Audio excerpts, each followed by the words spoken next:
Assalamualaikum warahmatullahi wabarakatuh. Bismillahirrahmanirrahim. Alhamdulillahi rabbil alamin. Wassalatu wassalamu ala sayyidina Muhammadin wa ala alihi wa sahbihi ajma'in.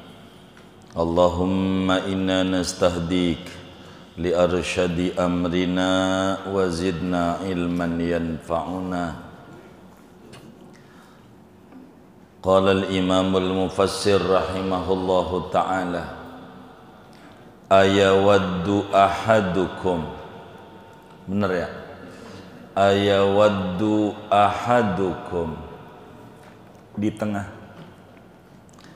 Ayawaddu ahadukum, apakah suka oleh seorang kamu antaku ayuhibbu hubban syadidan, yakni apakah suka oleh seorang kamu hubban syadidan, dengan kecintaan yang berat, au yatamanna, ataukah berkepingin oleh seorang kamu antakuna lahu jannatun, bahwa ada baginya kebun, ay bustanun, yakni kebun, min nakhilin, daripada kurma, wa a'nabin, dan anggur, tajri min tahtiha, yang mengalir dari bawahnya kebun itu, aitatrudul anharu, yakni mengalir oleh sungai-sungai, min tahti syajari tilkal jannati, dari bawah pepohonan itu kebun, wa masakiniha, dan tempat-tempatnya kebun,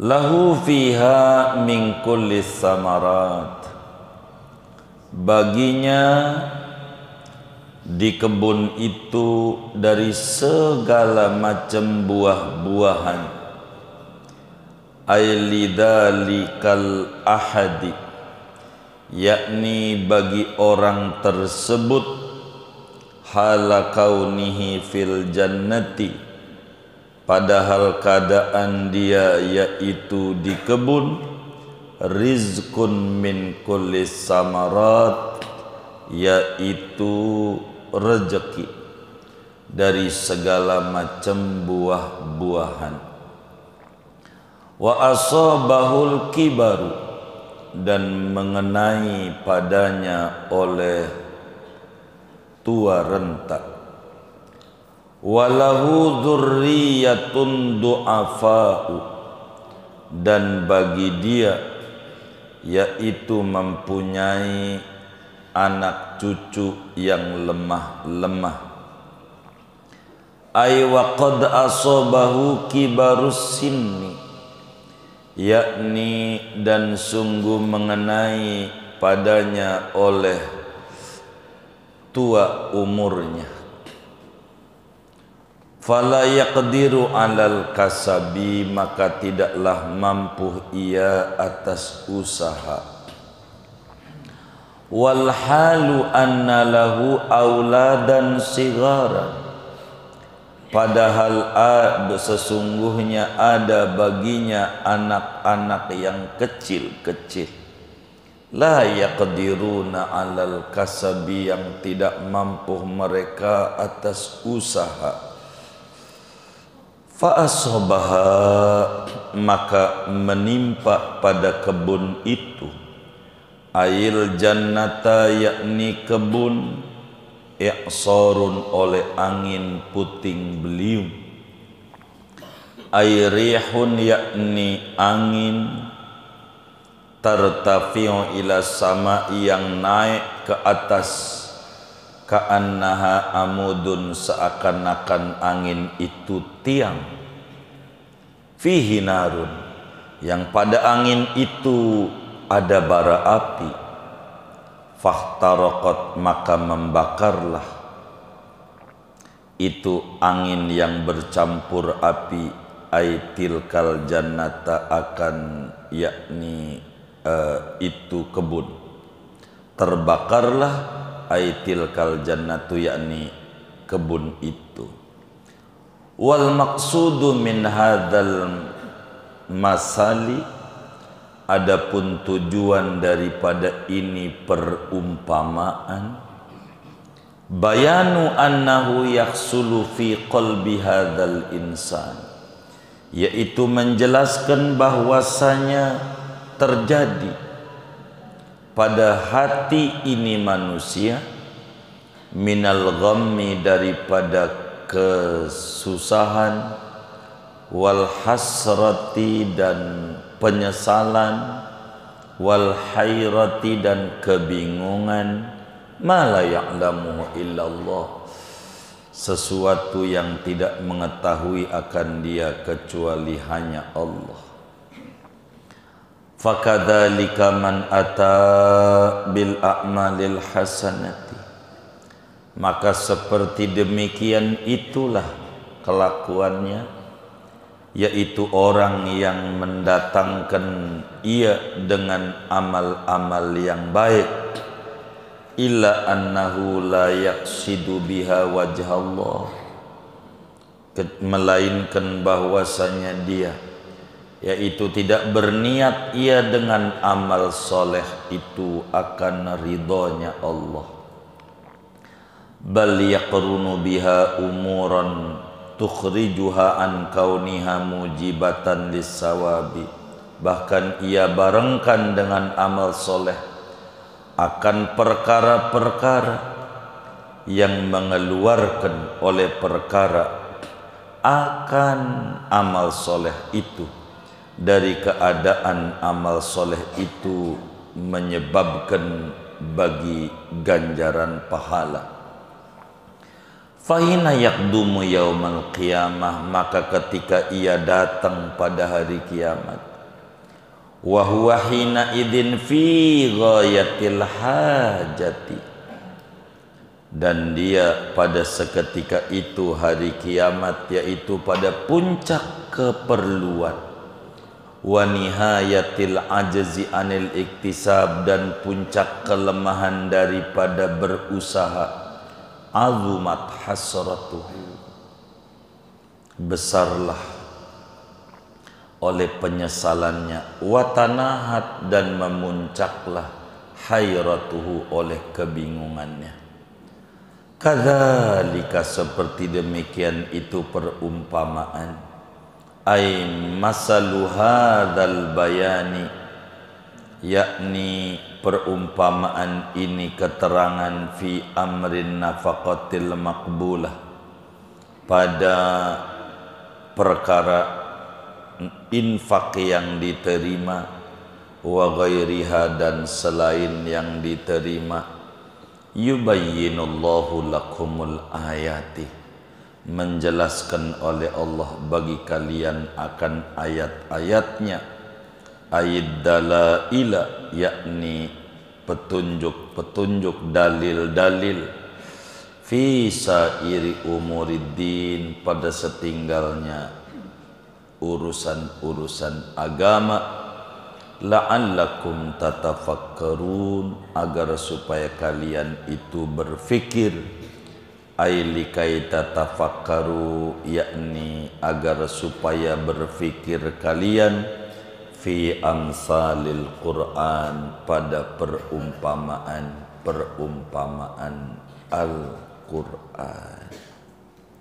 Wallahu a'lam bishawab. Segini. Bapak, Ibu, saudara-saudara sekalian yang mulia, pagi ini kajian kita melanjutkan pembahasan tafsir Munir Syekh Nawawi Al-Bantani di dalam mentafsiri Quran surat Al-Baqarah ayat 266. Surat Al-Baqarah ayat 266. Allah itu seringkali memberikan tamsil, memberikan perumpamaan,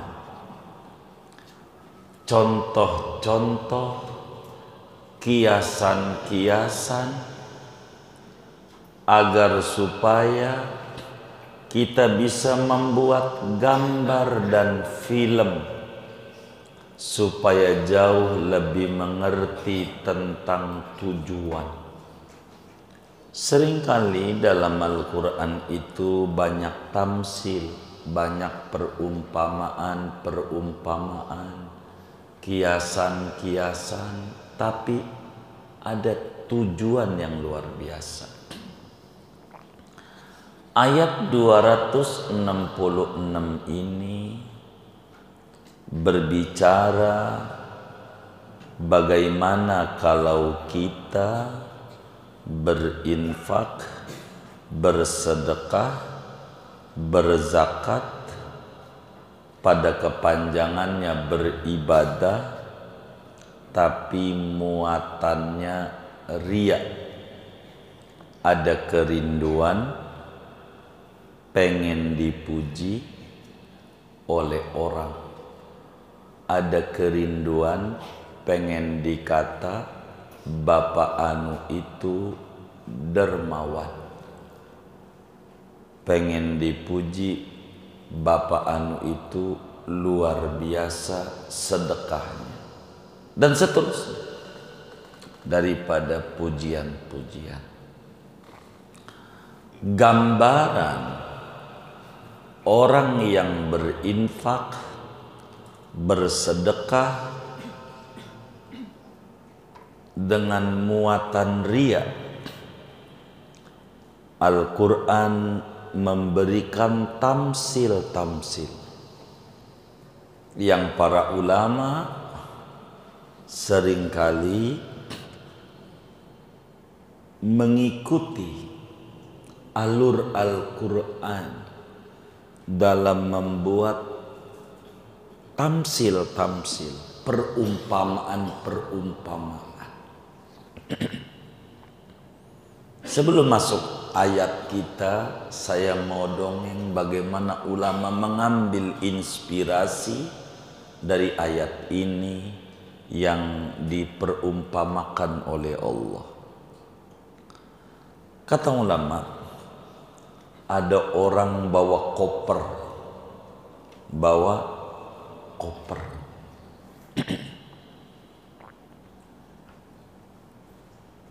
masuk mall, koper masuk. Orang berkata itu koper isinya duit. Dia masuk mall dengan gagahnya. Orang banyak berkomentar, wih, orang itu gila duitnya, pasti belanjanya banyak. Ada yang bilang pasti belanjanya yang mewah-mewah. Orang aja bawanya dompet kecil nyilip di celana, dompet kecil, ini mau bawanya koper. Orang banyak memuji dia, tapi yang dapat oleh dia hanya pujian. Wah, belanja kagak bisa, sebab koper itu isinya duit monopoli. Duit apa? Monopoli. Tahu nggak duit monopoli? Yang bocah-bocah tuh Jadi yang didapat oleh orang ini hanya pujian, komentar. Tapi tujuan daripada masuk mall kagak berhasil. Karena duitnya kagak laku. Hanya yang didapat sangkaan orang. Manfaat buat dirinya tidak ada. Karena dia salah bawa koper. Bukan koper dolar, yang dibawa adalah duit monopoli, duit mainan. Ini namanya gambaran ria yang ulama gambarin percis kayak begitu. Orang puji kaya tuh, keren, belanjanya banyak, belanjanya mewah. Itu yang didapat dermawan, hebat, keren ini. Tapi pada saat dia di akhirat kagak ada nilainya. Karena amalnya kena ria.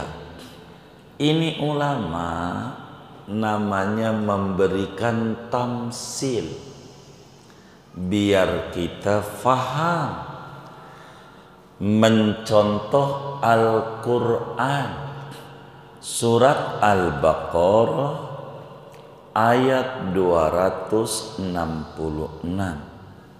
Kata Allah, ayawaddu ahadukum antakuna lahu jannatum min nakhili wa a'nab tajri min tahtihal anhar lahu fiha min kulli thamarat wa asabahul kibaru wa lahu dhurriyyatun du'afa فأصابها إعصار فيه نار فاحترقت كذلك يبين الله لكم الآيات لعلكم تتفكرون.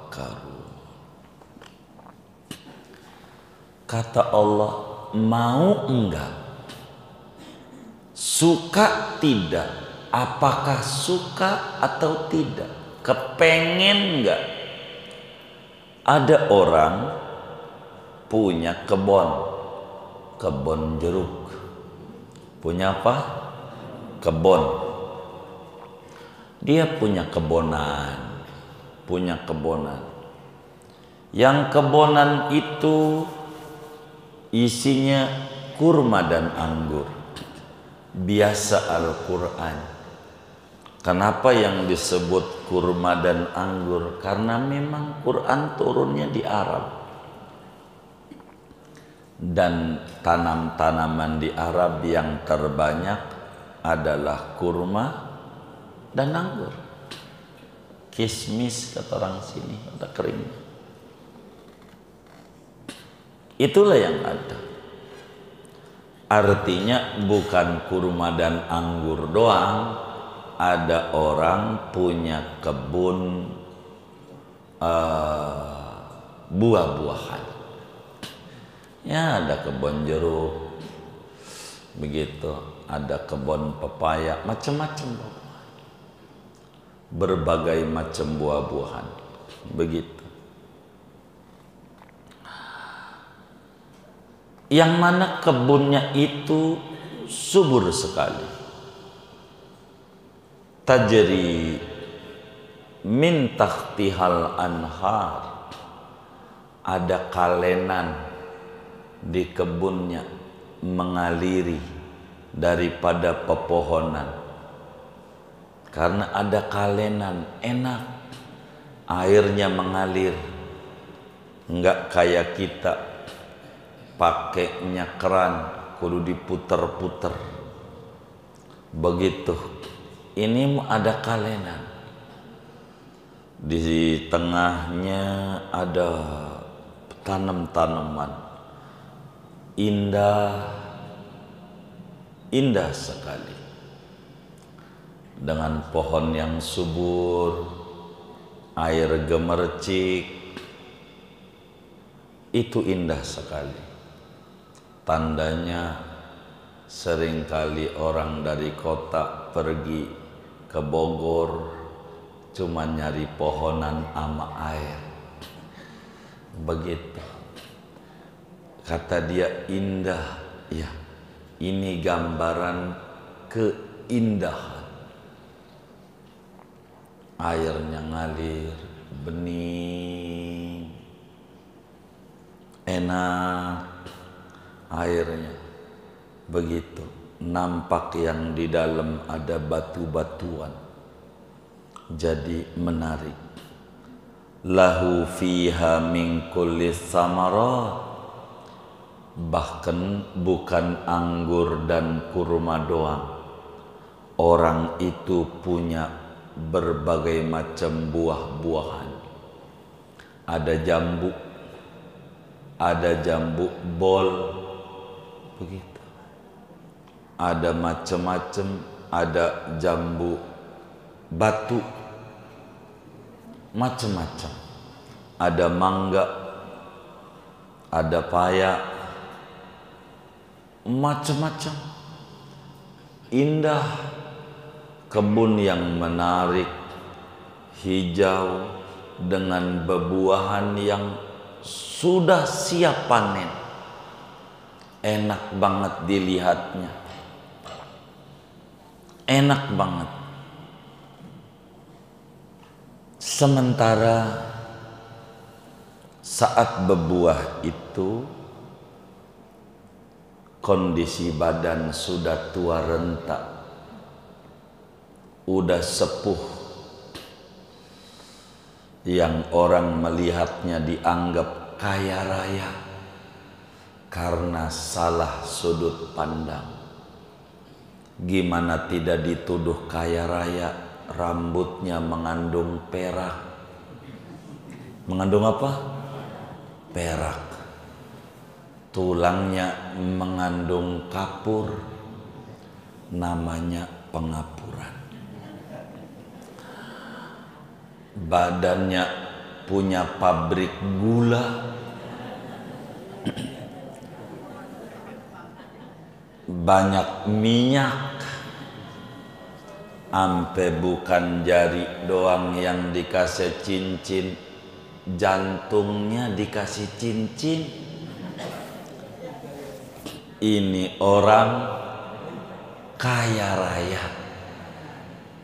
Meski nampaknya kaya raya, dia tidak sombong. Jalannya nunduk pakai tongkat. Begitu.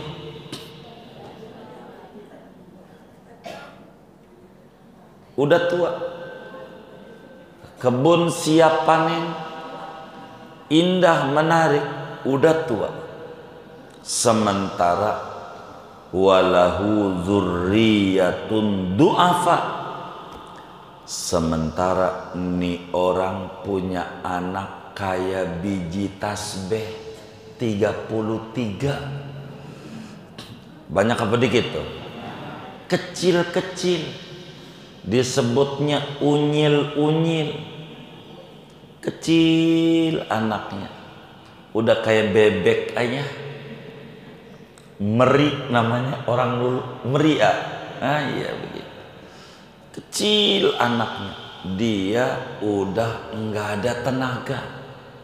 Orang udah tua, bagaimana ngopenin anak yang kecil? Yang kecil belum bisa usaha, dia bisanya menerima. Tidak bisa dia bekerja, dia punya badan udah payah. Begitu. Jalan aja udah pakai standar kayak motornya. Apa namanya? Tongkat. Itu kebun yang siap panen, kena angin puting beliung, bercampur api. Disapu itu kebun. Kalau roboh doang masih mendingan. Karena angin itu buahnya masih bisa dipetik, dipilih. Ini angin puting beliung bercampur api. Jadi semuanya fahtaraqat, tidak tersisa, kebakar. Itu kebun semuanya kebakar. Buahnya gosong, sampai akarnya gosong. Yang tadinya hijau royo-royo berubah jadi hitam. Kagak nyesa barang ngatu. Badan udah tua, anak kecil-kecil. Kalau yang ngalamin ini kita, orangnya punya kebonan subur, bagus, buah-buahan yang mahal-mahal, menarik, ada di situ, siap panen. Akhirnya kena bencana puting beliung, bercampur api, kebakar, dan kita mau nyangkul lagi kagak bisa. Anak kita suruh bantuin kita kagak bisa karena kecil-kecil. Maka di saat itu yang muncul kalau orangnya kita sedih, stres, bingung, nyesel sejadi-jadinya.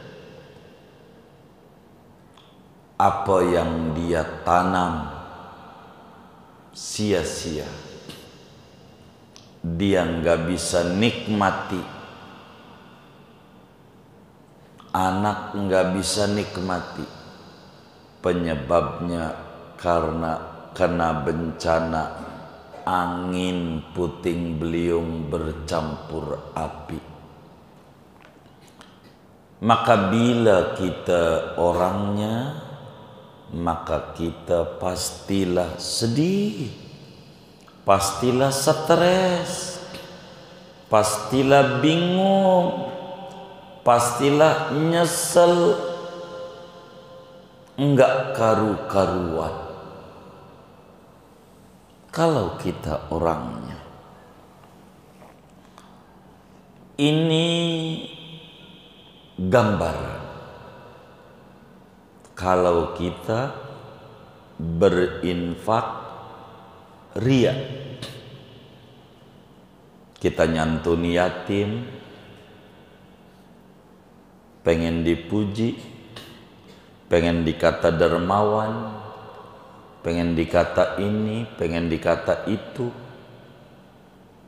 indah dikatakan itu, seindah tanam-tanaman yang hijau royo-royo, penuh air yang bening, subur, indah. Dengan ingin dipuji itu indah di pikiran kita, indah, pengen dipuji. Namun karena ad-dunya mazra'atul akhirah, dunia itu tempat bercocok tanam yang panennya di akhirat. Saat dia datang di akhirat, pengen memetik buah-buahan dari infak yang ada, zong, enggak ada. Karena kena angin puting beliung ria, kebakar dengan sanjungan dan kerinduan pontenan orang, pengen dinilai orang. Bila itu, maka di akhirat kita orang bakal nyesel. Ganjaran santunan, ganjaran bangun masjid, ganjaran bantu duafa, kagak ada. dari bermacam pohon-pohonan berbeda dengan buah-buahan yang menarik. Ganjaran baca Qur'annya kagak ada, ganjaran sholat kagak ada, hilang muanya. Kena angin puting beliung ria, pamer, kerinduan pengen dipuji orang. Saat dia butuh enggak mampu berbuat apa-apa. Pengen beribadah kagak bisa, kayak orang udah tua rentah, hanya bisanya kepengen doang. Maka sering disebut orang udah tua rentah gede ambeknya. Bener nggak? Gitu, gede ambeknya. Kalau udah tua tuh, ya Allah, pegel. Emang ada yang kayak begitu? Saya curiga nyengir-nyengirin ini. Itu begitu. Mau ngapa hidup? Bikin capek. Begitu. Ini gambaran. Percis kata Allah, orang yang ria itu, yang sedekah pengen dipuji orang lalu dapat sanjungan hebat, si anu dermawan hebat, si anu begini hebat, macam-macam. Begitu, macam-macam. Namun saat di akhirat kagak ada ganjarannya. Enggak laku. Kalau contoh duit yang dibawa duit monopoli, duit sih, tapi duit mainan. Kalau contoh tadi, jadi akhirnya di hadapan Allah tidak diterima. Mau beli surga, kalau ini pengen panen di Allah kagak ada. Apanya yang mau dipanen di akhirat? Wong udah kebakar, kena angin puting beliung bercampur api. Kan bagus. Iya, kebakar. Kebakar. Dan itu rugi. Banyaklah ulama memunculkan tamsil dari ayat 266 ini. Jadi ada orang, ini ulama gambarin dari ayat kita, pengen punya rumah, pengen punya rumah. Maka karena dia pengen punya rumah biar nggak ngontrak mulu, dia selalu doa ketika Jumat khotib lagi duduk, Allahumma rzuqni salahal qalbi wal jasad wa rizqan halalan wasi'an fil balad min ghairi kaddin wala naqad bainal ahli wal walad min ghairi kaddin wala naqad bihaqqi bismillahirrahmanirrahim qul huwallahu ahad Allahus samad lam yalid wa lam yulad wa lam yakul lahu kufuwan ahad. Dia naro sehari 20.000 di celengan rumah, ya Allah, 20.000. Dia nggak mau pikirin kapan tahun itu 20.000. Kalau 20 juta aja mendingan dah. 20.000 dia nggak mau pikirin. Pokoknya saban hari dia naruh 20.000, 20.000, 20.000. Kadang 10.000 seadanya aja. Kadang 5.000. Kadang 30. Rumah, ya Allah, ditaruh di celengan gede. Setelah 25 tahun dia naruh nggak pernah dibuka-buka karena kalengnya nggak bolong. Ada juga yang nyelengin kalengnya bolong. Ini nggak jelas nih, mana yang ngebolongin, yang nyelengin juga lagi. Begitu. Ini mau kagak 25 tahun lebih dia dibobok celengan, dihitung per lembar, dari kucel-kucel tuh rapih semuanya. Ternyata adalah tuh duit 800 juta. 800. Kira-kira bikin rumah kecil-kecilan di Kebon Jeruk jadi nggak kira-kira? 800. Jadi baik. Jadi totalnya 800 juta. Itu duit.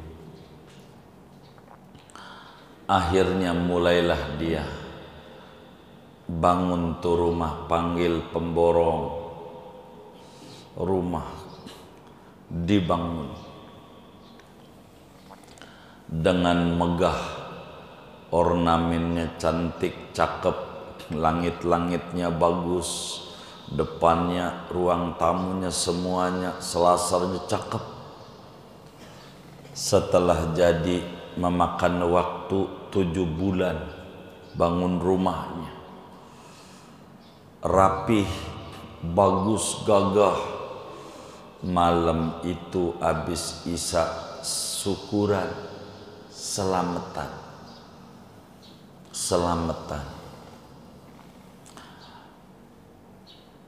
Belum ditempatin karena sofa segala macam belum ada. Dia masih tinggal di kontrakan. Baru beberapa buffet, lemari dan seterusnya, rak, piring ada di dapur. Lalu kemudian selesai selamatan isya itu, sore-sore jam 10 udah bubar. Rumah itu pun juga sepi dan dikunci. Dia pun tinggal di kontrakan. Pagi itu dia bangun karena lelahnya, dia kaget dapat berita dari koran pos kota, rumahnya kebakaran ludes. Rumahnya yang baru jadi, kagak ada nyesa barang atu, genteng aja hancur, tembok aja roboh, yang ada tinggal pondasi bentuk tanah lagi. Kalau orangnya adalah kita, kira-kira 25 tahun nyelengin, sia-sia enggak? Sia-sia. Ini mah sama aja kagak nyelengin. Kata dia bergumam, emang tuh duit kudunya dibakar, tuh duit jatah jisokang, akhirnya kebakar juga, kata dia. Begitu. Jadi saudara, gambaran orang ria kayak begitu. Dia kumpulin, baca Quran, sedekah, apa aja amal soleh. Kumpulin yang tadi 10.000, 20.000, 50 kurang 30, begitulah artinya macam-macam amal soleh. Pada akhirnya setelah terwujud, kebakar. Kebun yang tadinya hijau royo-royo, cakep, buah menarik, mana badan kagak ada tenaga, udah tua renta, anak banyak, itu menunjukkan puyeng.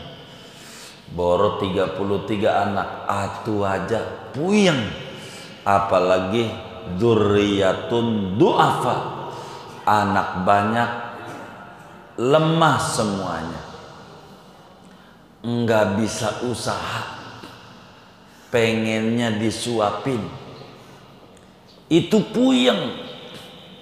Tapi apa daya, yang bakal kita bagi, boro bagi buat anak buat kita kagak ada. Wong kena angin puting beliung bersama api, ludes terbakar si jago merah. Nyeselah kita, nyeselah kita. Maka kata Syekh Nawawi, wal maqsudu min hadzal masali, tujuan perumpamaan ini, bagaimana orang yang riya akan sedih, susah, bingung, stres yang tiada tara, ukurannya yang tahu Allah doang, sulit. Betapa amal soleh yang dia kerjakan, yang niatannya riya, pengen dipuji, pengen dinilai, saat balik ke akhirat kagak ada ganjaran. Di mana di akhirat dia butuh ama ganjaran, di mana di akhirat dia butuh ama amal soleh. Sementara dia sudah tidak bisa balik ke dunia, laksana orang udah tua renta, nggak bisa balik muda lagi, nggak bisa. Maka besarlah penyesalannya. Begitulah orang yang di hatinya ada riya kalau berinfak. Begitulah orang yang di hatinya ada kerinduan pengen dinilai orang. Tidak ada ganjaran di mata Allah Subhanahu wa ta'ala. Maka beruntunglah orang yang beribadah, beramal soleh, berinfak, seperti yang digambarkan pada kajian sebelumnya, ayat 265.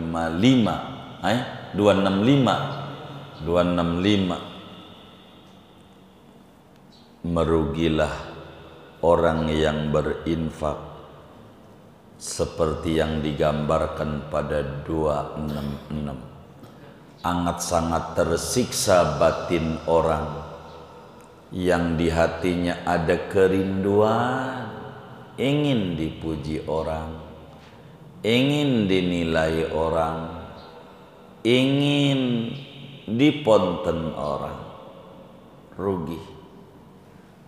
Allah tidak terima ibadah seperti itu. Maka hidup harus berpijak pada keikhlasan. Amal yang disertai keikhlasan, sekecil apapun akan berbuah besar. Berbeda amal yang tidak disertai keikhlasan, besarnya nggak punya nilai, kecilnya apalagi. Maka dasarilah segala amal dengan ikhlas. Kalau kata Ibnu Athaillah dalam hikamnya pada wasiat pertama, min alamatil i'timadi 'alal amal nuqsanur raja inda wujudiz zalal. Pertanda orang yang berpegangan kepada amal akan menyebabkan kurangnya pengharapan ketika terjadi kegagalan. Orang itu harus lillah, karena Allah apapun saja. Hajikah, zakatkah, sodakohkah, baca Qurankah, sholatkah, apa aja, dasarnya karena Allah. Dasarnya karena Allah. Kalau dasarnya karena pujian, akan menguap dan tidak ada manfaatnya. Karena itu lapisilah selama kita di dunia itu dengan amal soleh yang namanya bersolawat kepada Nabi. Kenapa? Kalau solawat itu satu-satunya amalan, walaupun kita riya, pasti diterima sama Allah. Solawat itu satu-satunya amalan, walaupun kita bacanya pengen dipuji orang,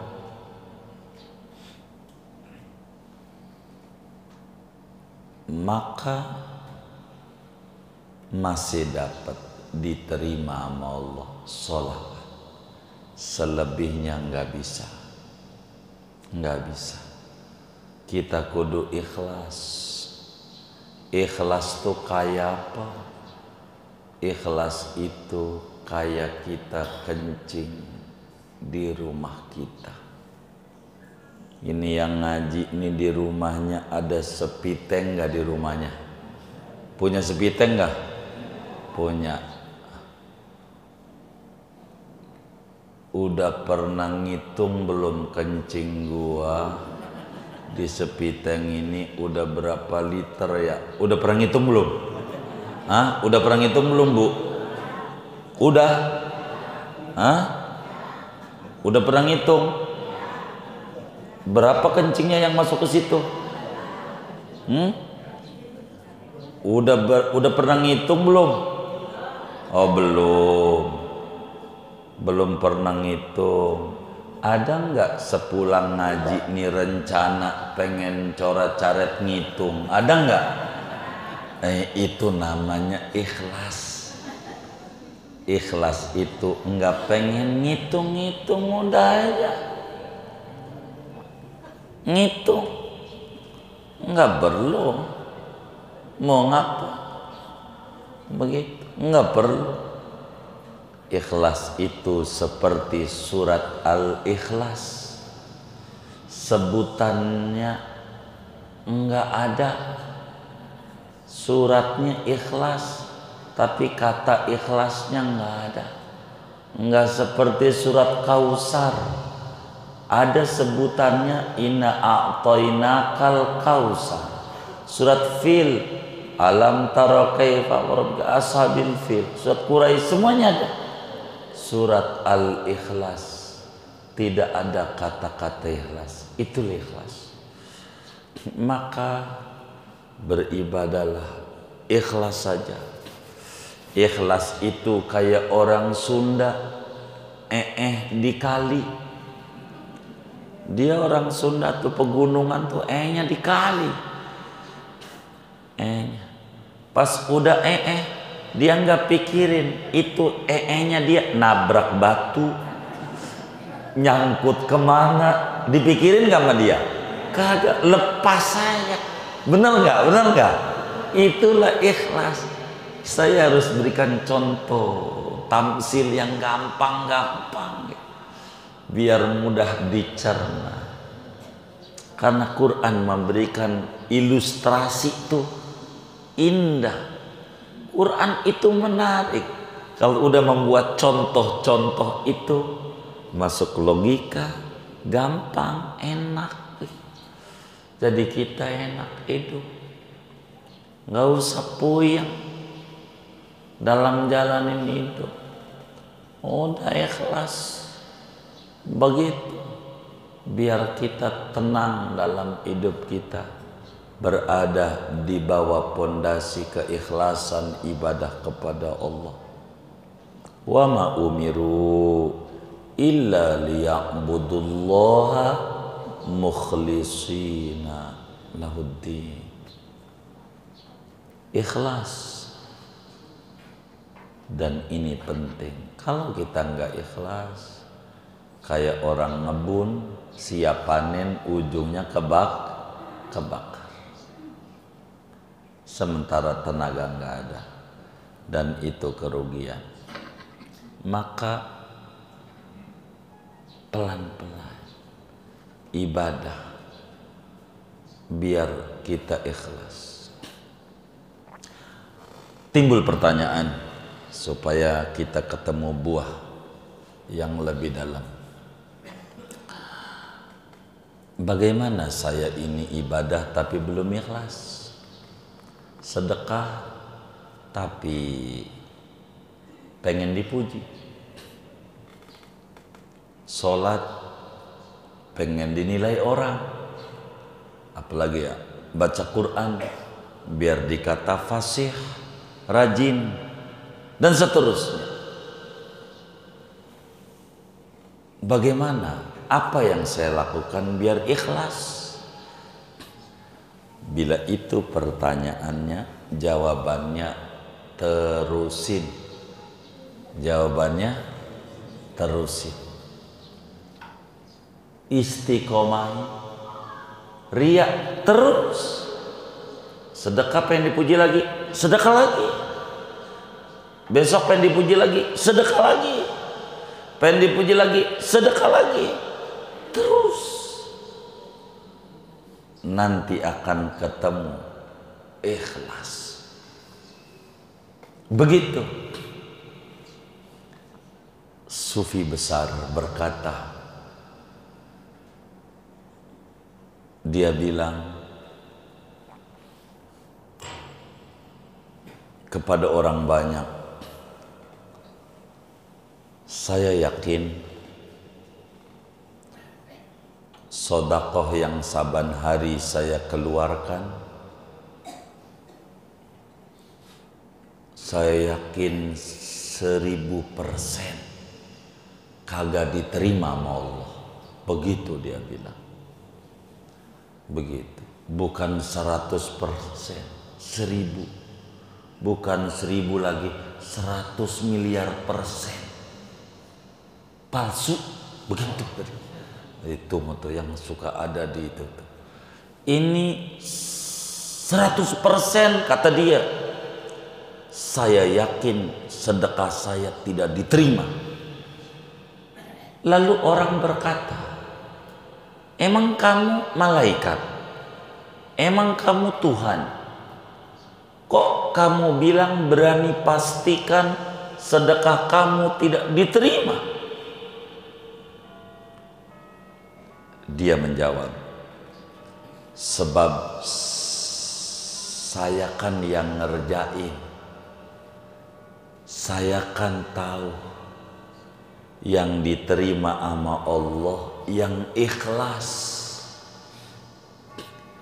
Saya mau tidak ikhlas, pengen dipuji orang, makanya saya berani pastikan ibadah saya pasti tidak diterima. Lalu orang bertanya lagi, kalau lu tahu kagak diterima, ngapa lu kerjain? Nah, begitu. Kalau lu tahu kagak diterima, ngapa lu kerjain?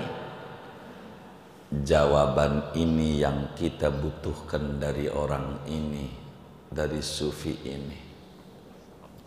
Dia bilang, saya kerjakan untuk melatih jiwa saya biar demen bersedekah, melatih jiwa saya biar demen beramal soleh, sehingga bila suatu saat Tuhan kasih saya ikhlas, saya sudah pintar bersedekah. Enggak belajar lagi karena sudah sering belajar. Saya terus belajar nyari ikhlas dalam sedekah ini, dalam baca Quran ini, dalam sholat ini. Saya nyari ikhlas sampai ketemu titiknya. Ngelatih badan biar demen ibadah. Nanti ketika Allah kasih ikhlas, bukan belajar lagi, tapi sudah pinter ibadah. Begitulah cara cerdas kita. Sehingga kata ulama, jangan tinggalin berinfak, bersedekah, beramal soleh dengan alasan belum ikhlas. Masih mendingan sedekah tanpa ikhlas dibanding ngaku ikhlas sedekah kagak. Ikhlas dari mana?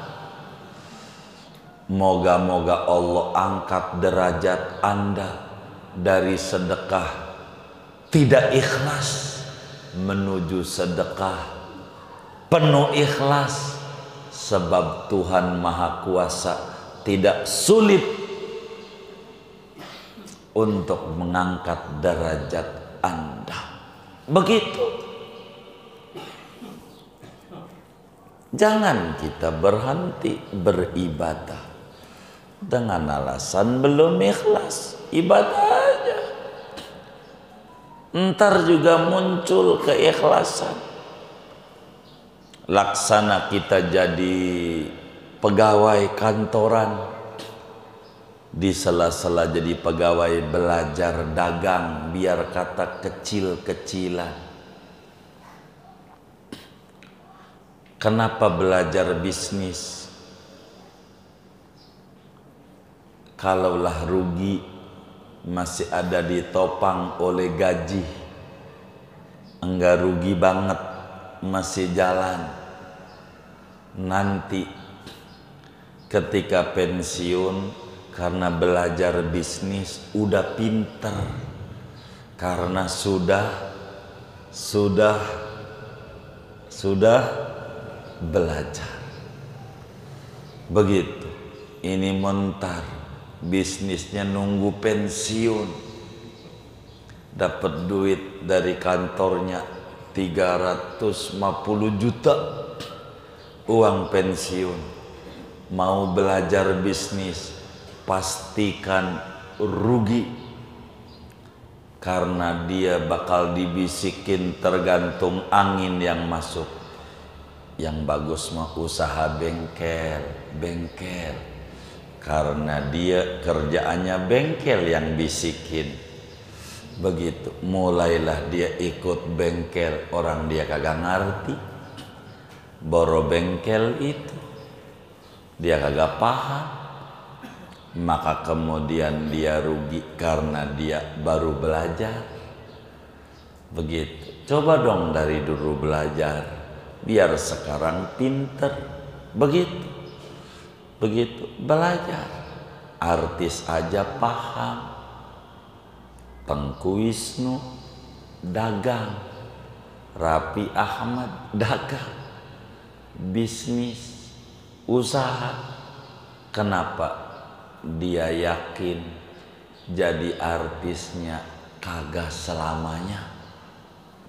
Masa dia karyawan istiqomah selamanya mau jadi karyawan? Kagak. Ntar juga 58 apa 56 ya berhenti, pensiun. Maka begitulah hidup.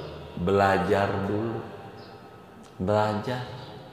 Kayak ibu-ibu belajar, punya anak hamil, dia pegel dengan hamil. Sebagai ibu muda tidur serba salah, miring, pegel, miring kanan, pegel.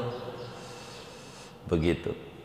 Telentang, ngeganjel, tengkurap, takut meletus. Kan begitu. Ibu-ibu mulailah ngelahirin, dia ngeden-ngeden, sakitnya setengah mati. Dia bilang sama lakinya, bahkan sama temen-temennya, gua kapok punya anak, sakit banget. Ya Allah, 4 bulan berikutnya kembung lagi. Tahu-tahu 4 aja anaknya. Ada yang kayak begitu tuh, Bu. Begitu. Kenapa? Dia udah belajar. Emang hamil itu pegel, capek, tapi pas udah ngelihat bayi lahir, senengnya luar biasa. capek itu hilang segalanya, terbayar sudah capek itu, kebayar pas anaknya udah brojol, senengnya nggak kebayar, senengnya itu begitu. Begitulah orang beriman. Udah belajar aja kalau belum ikhlas, ya inilah akibatnya. Tapi kita masih hidup harus belajar aja. Sholat malam saya masih belum ada keikhlasan, enggak apa-apa, paksa. Emang juga Allahumma paksain. Ngaji juga begitu, paksain. Gua belum bisa, sama. Gua juga ngaji belum bisa, tapi lu ngaji emang bisa baca kitab, udah diajarin sama guru, pokoknya bawa kitab aja. Kan nggak bisa, bawa aja. Kalau ditanya nggak ada kacamata, kalau pakai kacamata saya bisa. Nah gitu aja. Kalau pakai kacamata saya bisa. Oh baik, dia pergi aja ke depan beli kacamata. Ini kacamata, baca. Kan udah saya bilang, kalau pakai kacamata bisa, kalau baca mah kagak. Begitu. Kan udah dibilangin, enggak ada kacamata. Kalau pakai kacamata saya bisa. Begitu. Bukan kalau baca kita, kalau pakai kacamata saya bisa, cuman masalahnya kagak ada kacamata.